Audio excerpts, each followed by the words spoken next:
இலக்கிய சாம்ராட் டாக்டர் கோவி மணிசேகரன் அவர்களின் செம்பியன் செல்வி.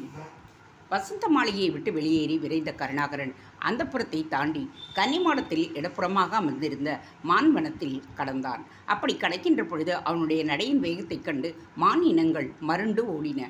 ஒரு குட்டி மான் அவனுடைய 2 கால்களுக்கு நடுவில் தவறி நுழைந்து ஓட முற்படும் பொழுது இடறியதால் விழுந்து புரண்டு கதறி ஓடியது.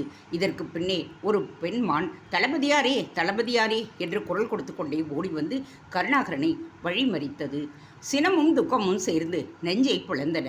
அவற்றை ஒருவாறு தேற்றிக் கொண்டு நின்ற கருணாகரன், யார் நீ என்றான். குரலில் அதட்டல் இருந்தது. தளபதியாரே, நான் இளவரசியின் தோழி.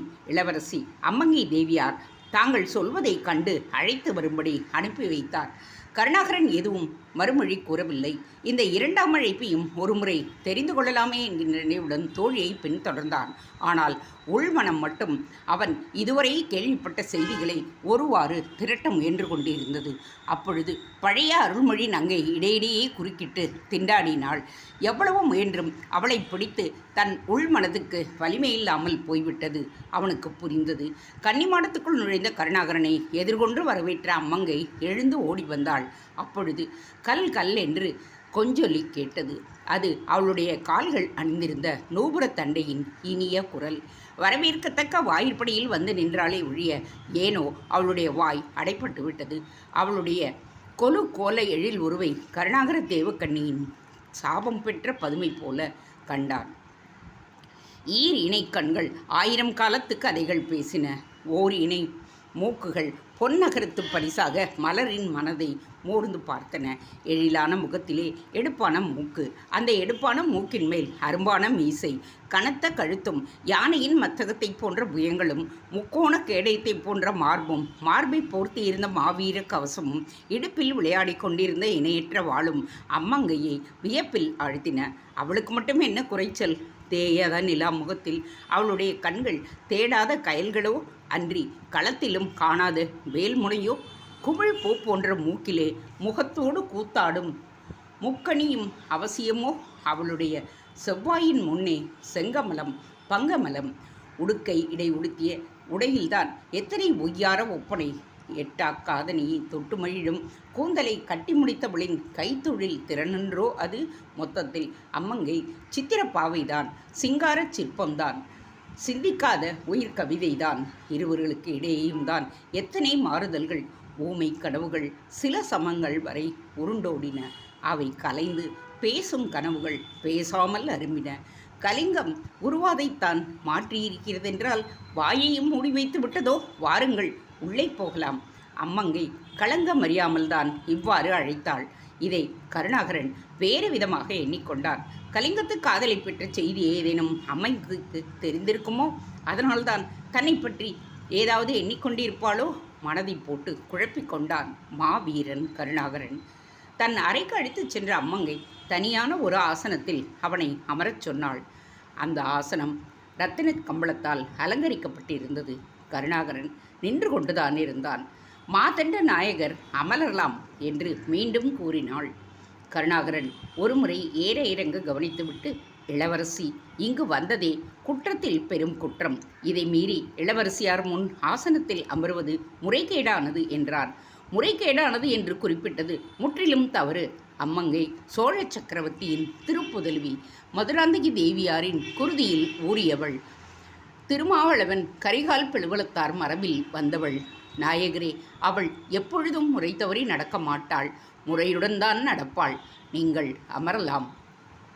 அம்மங்கையின் இரு பொருள் பெற்ற நாயகரே என்ற அழைப்பில் தீமையில்லாத இருமாப்பை கண்ட கருணாகரனும் ஒரு கணம் அதிர்ச்சிதான் அடைந்தான்.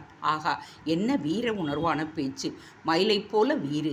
மயிலின் நிமிர்ந்த கழுத்திற்கு யாரே இருமாப்பு கற்பிக்க முடியும்? இளவரசி, என் பேச்சில் ஏதேனும் தவறு கண்டிருந்தால் பொறுத்தொருள வேண்டும். முடியாது இளவரசி, நான் பொறுத்தருள்வது பொறுக்க முடியாத குற்றம். ஏனென்றால் என்னை பொறுத்தருள வேண்டியவர் தாங்கள்தான். அம்மங்கையா இப்படி கூறுகின்றாள்? இதற்கு பொருள் கண்களை திறந்து கொண்டு தாமே இருக்கின்றனே. நாம் அம்மங்கையின் கன்னிமாடத்தில் தானே இருக்கின்றோம். கருணாகரன் தன்னை மறந்து மீண்டும் தன்னுணர்வை அடைந்தான். அமர்ந்து சிந்தியுங்கள் நாயகரே. நின்று கொண்டு பேசுவதில்தான் நிம்மதி இருப்பதாக நினைக்கின்றேன் இளவரசி. பிறகு உங்கள் விருப்பம். அதை மேலும் தடுக்க நான் ஆசைப்படவில்லை. போகட்டும். இந்த நேரத்தில் இப்படி எங்கு சென்று வருகிறீர்கள்? கருணாகரனுக்கு என்ன சொல்ல வேண்டும் என்று புரியவில்லை. எதற்காக கேட்க வேண்டும்?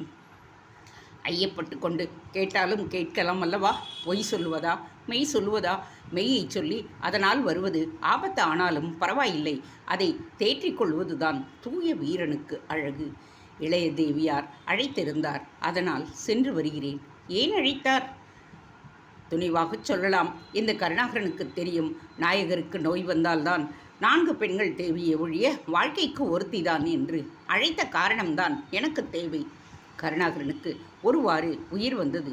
அத்துடன் 4 ஆண்டுகளுக்கு முன்பு அரண்மனை கட்டிலில் நோய்வாய்ப்பட்டு படுத்து கொண்டிருந்த பொழுது அந்த கருணாகரன் எங்கே, இந்த அம்மங்கை எங்கே என்று எண்ணிய பொழுது மெல்லச் சிரித்தான். அவருடைய சிரிப்பின் உட்பொருளை அவள் புரிந்து கொண்டாள். சொல்ல விருப்பமில்லை என்றால் விட்டுவிடுகின்றேன். ஏனென்றால் நான் இளவரசி என்றாலும் உங்களை அதட்டி கேட்கும் பதட்டமோ உரிமையோ என்னிடம் கிடையாது. கலிங்கத்தில் பழக்கம் உண்டு. அதனால் நலம் விசாரிக்க அழைத்தார். வேறொன்றுமில்லை இளவரசி. ஓஹோ, அப்படியா? போகட்டும். அடிக்கடி இப்படி இளவரசி இளவரசி என்று அழைத்து மதிப்பு தர வேண்டாம். இந்த மதிப்பை காலதேவன் கண் திறக்கும் வரை மற்றவர்கள் முன் வேண்டுமானால் வைத்துக் கொள்ளுங்கள். தனிமையில் நீங்கள் விரும்பினால் பெயரிட்டே அழைக்கலாம். அதற்கான தகுதி என்னிடம் இருப்பதாக எண்ணுகின்றீர்களா? அதைவிட மேலான தகுதி இருப்பதாக எண்ணுகின்றேன். என்னை விட அதிகமாக எண்ணியவர்கள் என்னுடைய தாயும் தந்தையும். மாவீரரே, மானுக்கு பொன்மையும் கடலுக்கு முத்தமையும் தருவது கடினம்தான். அதோ இருக்கும் யாழின் அருமை எனக்குத்தான் தெரியுமே ஒழிய அதற்கு எப்படி தெரியும்? ஏன் அப்படி பார்க்கிறீர்கள்? நீங்கள் தானே அன்று அறிவான பெண் என்றீர்கள். இப்பொழுது அழகான பெண்ணாகவும் இருக்கின்றேனா? இளவரசி நிலவையும் விண்மீன்களையும் தரளங்களையும் வைடூரியங்களையும் பொடியாக உருக்கி வார்க்கப்பெற்ற வார்ப்படச் சிலைக்கு பேசும் திறனளித்தால் எப்படி இருக்குமோ அப்படியல்லவா இருக்கின்றீர்கள். ஓஹோ என்றானாம். காலதேவ புலவரின் வாடை பிரமாதம் போங்கள். கருணாகரனிடம் கலகலவென்று சிரித்து விட்டான். துணிவு அவனுடைய பேச்சை தொடர்ந்தது. உங்கள் விழிகள் கற்றுக் கொடுத்த 2 பாடங்களில் காவியம் ஒன்று. அப்படியா? மற்றொன்று களம், வேலையை நினைப்படுத்தும் வெற்றி பாடம். ஆகா, ஆண்களிலேயே உங்கள் தலை கொஞ்சம் கனத்ததுதான். அதனால்தான் இளவரசி சில சமயங்களில் கழுத்து நோகின்றது. கருணாகரன் இப்படி கூறியதும் அம்மங்கை கலீர் என்று சிரித்தாள். கருணாகரனும் அடக்க முடியாமல் மீண்டும் சிரித்து விட்டான். இருவருடைய சிரிப்பொலியும் ஏந்திய கன்னிமாடம் கட்டுப்பாட்டை மீறிய ஒரு சிரிப்பை எதிரொலித்தது. அப்பொழுது ஒரு தோழி பெண் ஓடி வந்து வணங்கி நின்று, மாதண்ட நாயகரை, அவனை முழுதும் உடைய பிராட்டி தியாகவல்லி தேவியார் அந்தப்புறத்துக்கு அழைத்து வரும்படி கட்டளையிட்டிருக்கின்றார் என்று கூறி தலையை நிமிர்த்தினாள். அவளேதான் ஒற்று கேட்ட தோழிப்பெண் சுமித்திரை. சரி, நீ போகலாம் என்று அம்மங்கை கூறியதும் தோழிப்பெண் சென்று விட்டாள். நாயகரே, இந்த கருணாகரியை நினைவுபடுத்தி மீண்டும் சந்திப்பீர்களா? நெஞ்சு உள்ளவரை சந்திப்பேன். இவ்வாறு கூறி விடைபெறும் பொழுது கருணாகரன் நெஞ்சில் சுருக்கென்று யாரோ 1000 வேல்களால் குத்தியது போல் இருந்தது. அருள்மொழியிடம் பேசிய காதல் சொற்கள் அவனுடைய நினைவை கந்தலாக்கின. வானமாதேவி எதிரே வந்து நின்றாள். கதிரவன் சிவந்த கண்களுடன் நோக்கினான். நிலாக்கண்ணி நகுதல் செய்தாள். நெற்றியை தடவிக்கொண்டே பற்றிய அமைதியை பதம் பார்த்துவிட்டு தியாகவல்லி தேவியாரின் அந்தப்புறத்தை நோக்கி சென்று கொண்டிருந்தான் கருணாகரன். அவன் போகும் திக்கை வைத்த கண் வாங்காமல் கவனித்து கொண்டிருந்தாள் ஆழ்வார் பட்டத்திற்கு ஆயத்தமாகி கொண்டிருந்த அழகு மங்கை அம்மங்கை. பாயும் புலி போன்ற அமைப்பில் உருவாகிற பஞ்சனையுடைய பிராட்டி தியாகவல்லி தேவியார் அரச தோரணையில் அமர்ந்து அதில் சாய்ந்திருந்தார். பின்னே இருமரங்கும் 2 பெண்ணரசிகள் மயில் சாமரத்தை வீசிக்கொண்டிருந்தனர். அவர்களுள் ஒருத்தி இலங்கை மன்னன் விஜயவாகுவின் புதவியாக இருக்கக்கூடும் என்று ஊகிக்கலாம். மற்றொருத்தி கடாரத்து இளவரசியாக இருக்க வேண்டும். குலோத்துங்க சோழ சக்கரவர்த்தி சோழர் ஆட்சியை ஏற்பதற்கு முன் ஆண்டு வந்த அவருடைய அம்மான் வீரராஜேந்திர சோழர் காலத்தில் ஈழப்போர் மூண்டது. அந்த போரில் இலங்கை மன்னன் விஜயபாகு ரோவணத்தில் இருந்து கொண்டு களப்பேரியை கொட்டினான். முடிவில் அனுராதபுரத்தில் சோழர் விஜயபாகுவை முறியடித்து புறங்காட்டி ஓடச் செய்தனர். அந்த போரில் தப்பியோடிய விஜயபாகு தமிழ் கோட்டையாக நின்று நிலவிய புலத்தியை கைப்பற்றி கொண்டு அங்குள்ள தமிழர்களை வெளியேற்றிவிட்டான். அதன் பேரில் சோழர்கள் வெகுண்டு எழுந்தனர். விஜயபாகுவை ஓட ஓட துரத்தின சோழிய படைகள். அப்படியும் அவன் தப்பி ஓடி ஒளிந்து கொண்டான். சோழிய மறவர்கள் விஜயபாகுவின் குடும்பத்தை சிறைப்பிடித்து பெரும் செல்வத்தையும் சூறையாடி திரட்டி கொண்டு கங்காபுரியை அடைந்தனர். இலங்கை மன்னனின் மனைவியும் புதல்வியையும் மற்றும் பல பெண்களையும் வேளத்தில் அடைத்து வைத்தனர். அப்படி அடைக்கப்பெற்ற இளவரசிதான் அரண்மனை தோழிகளில் ஒருத்தியானாள். நேயர்கள் மேலே கண்ட 2 தோழிகளில் ஒருத்திதான் நாம் ஊகித்த இலங்காபுரி இளவரசி. மற்றொருத்தி கடாரத்து இளவரசி. கருப்பானாலும் அவளுடைய முகத்தில் அழகு களிநடனம் புரிவதை காண்கின்றோம். அவளுக்கு முன்னவளை காட்டிலும் மதிப்பு அதிகம். கொஞ்சம் வயதானாலும் அழகாக இருக்கிறாள் என்பதற்காக அல்ல.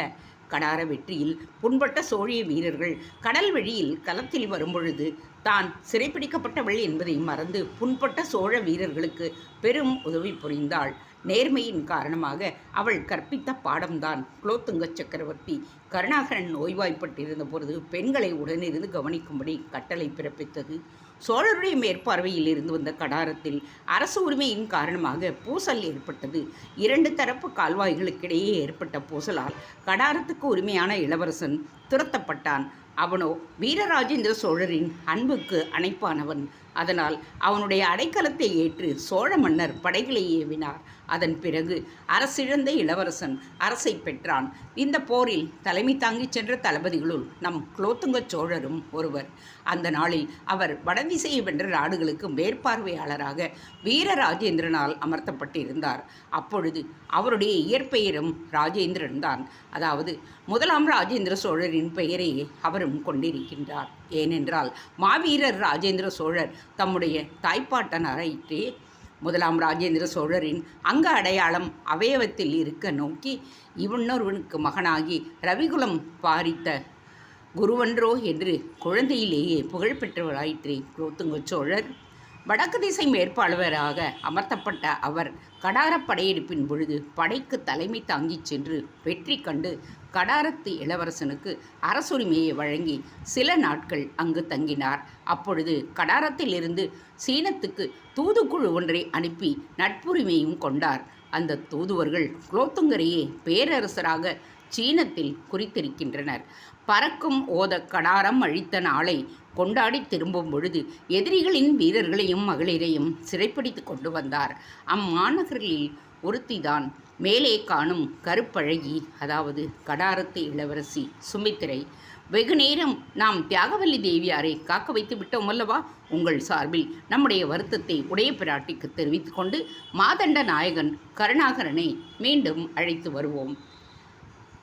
இன்று என்ன ஒரே பெண்ணரசுகளின் சந்திப்பாகவே இருக்கின்றதே, எந்த ஆபத்தை முன்னிட்டு இந்த சந்திப்புகள் நிகழ்கின்றனவோ என்று எண்ணிக்கொண்டே அதப்புறத்துக்குள் நுழைந்தான் கருணாகரன். வியக்கத்தக்க வேலைப்பாடுகளுடன் கூடிய தூண்களால் தாங்கி நிறுத்தப்பெற்ற அந்த தந்த நிறமான மண்டபத்தை கண்ட கருணாகரனுக்கு பழைய நினைவுகள் அரும்பின. முன்பொரு முறை தன்னிடம் வாக்குறுதி பெற்ற மதுராங்கி தேவியாரை சந்திக்க வரும்பொழுது கண்ட மண்டபத்தை மீண்டும் காணும் பொழுது அவனுடைய கண்கள் கலங்கின. ஒருவாறு தன்னை தேற்றியவனாக புலி மஞ்சத்தில் அமர்ந்திருந்த உடைய பிராட்டியை நோக்கி சென்று வணங்கி நின்றான். உடைய பிராட்டி தியாகவல்லி தேவியார் புத்திரப்பற்றுடன் கூடிய பார்வையால் கருணாகரனை நோக்கினார். தாயே, தங்களுடைய அழைப்பில் நான் பெருமை அடைகின்றேன். கட்டளை ஏதேனும் உண்டா? கருணாகரனின் பணிவான குரலை கேட்ட தியாகவல்லி தேவியார் சாமரம் வீசிக்கொண்டிருந்தவர்களுக்கு சைகை காட்டினார். 2 பெண்களும் வெளியே சென்றனர். ஆம், கட்டளை உண்டு. அதிலும் எளிமையான கட்டளை என்று எண்ணிவிடக்கூடாது. கடுமையான கட்டளை, மீறினால் தண்டனையும் உண்டு என்பதையும் மறந்துவிடக்கூடாது. உடைய பிராட்டியின் சொற்கள் ஒவ்வொன்றும் மாதண்ட நாயகனை திணறச் செய்தன. தான் செய்த பாவம் ஏதேனும் இருக்குமோ என்று எண்ணி பார்த்தான். அப்படி இருக்க காரணம் இல்லையே. ஒருவேளை அருள்மொழி தேவியை சந்தித்தது பற்றி தெரிந்திருக்கக்கூடுமோ? அதுவும் இல்லாவிட்டால் இளவரசியை கன்னிமாடத்தில் நுழைந்து கண்டதற்காக சினம் பிரிந்திருக்குமோ? திருவாரூர் தியாகேசா, ஒன்றும் அறியாத பாலகன் நான். என்னை நீதான் காப்பாற்ற வேண்டும். தாயே, அப்படி ஏதேனும் பெரிய குற்றம் செய்திருப்பேனே, ஆனால் அடியேனை பொறுத்து காப்பாற்ற வேண்டும். இந்த உலகில் நான் நம்பியிருக்கும் தாய், தந்தை, குரு, தெய்வம் எல்லாம் தாங்கள்தானே. அதனால்தான் உம்மை காப்பாற்ற அழைத்தேன். கருணாகரரே, இதே இடத்தில் முன்பொரு முறை நீர் வந்திருந்தது நினைவிருக்கிறதா? நன்றாக இருக்கிறது தாயே. அதை என்னால் எவ்வாறு மறக்க முடியும்? உம்மை வளர்ப்பு மகனாக வரித்து கொண்ட பெரிய உடைய பிராட்டியாரின் வாக்குறுதி இதே என்னுடைய இதயத்தில் பூட்டி வைக்கப்பட்டு இருக்கிறது. அத்துடன் போஜிக்கப்பட்டும் வருகின்றது தாயே. புத்தித்திறன் உம்மிடம் இருப்பதைக் கண்டு மெச்சுகின்றேன். இல்லையென்றால் கலிங்கம் சென்று கருத்து எழுந்தும் காரியத்தில் மட்டும் கவனம் செலுத்தியிருக்கின்றீரா? தாயே, எல்லாம் எனக்கு தெரியும். நடந்தவைகள் அத்தனையும் நான் அறிவேன். இது பற்றி சக்கரவர்த்தியின் மீது ஏதேனும் மனம் மாறுதல் இருக்குமாயின் உடனடியாக அதை மாற்றிக்கொள்ளுங்கள். என்னை சோதிக்காதீர்கள் தாயே. நான் ஒரு பாவமும் அறியாதவன். சக்கரவர்த்தியை நான் தெய்வமாக மதித்து வருபவன். அவருடைய பேரில் எனக்கெப்படி தாயே மனமாறுதல் உண்டாகக்கூடும்? கருணாகரரே, உம்முடைய அரச நம்பிக்கையை பற்றி நான் மட்டுமல்ல, இந்த பரந்த சோழ பூமியே அறியும். நல்லது, இந்த நேரத்தில் கன்னிமாடத்தில் உமக்கு என்ன வேலை? திருவாரூர் தியாகேசா என்னை கைவிட்டு விடுவாய் போல் இருக்கிறதே. நான் எண்ணியதுதான் குற்றச்சாட்டாக இருக்குமோ? கருணாகரன் ஒரு கணம் மனதுக்குள் இப்படியாக எண்ணினான். தாயே, இளவரசி அழைத்து வரும்படி தோழி உத்தரவு பிறப்பித்திருந்தார். உதாசீனம் செய்யக்கூடிய துணிவு என்னிடம் இல்லாமையால் தான் சென்றேன். எதற்காக அழைத்திருந்தாள்? அதன் காரணம்தான் எனக்கு புரிபடவில்லை. காரணமில்லாத சந்திப்பா? தவறுதான் தாயே. ஆனால் நான் குற்றமற்றவன். ஏதேனும் மாறாக நடந்து கொண்டாளா?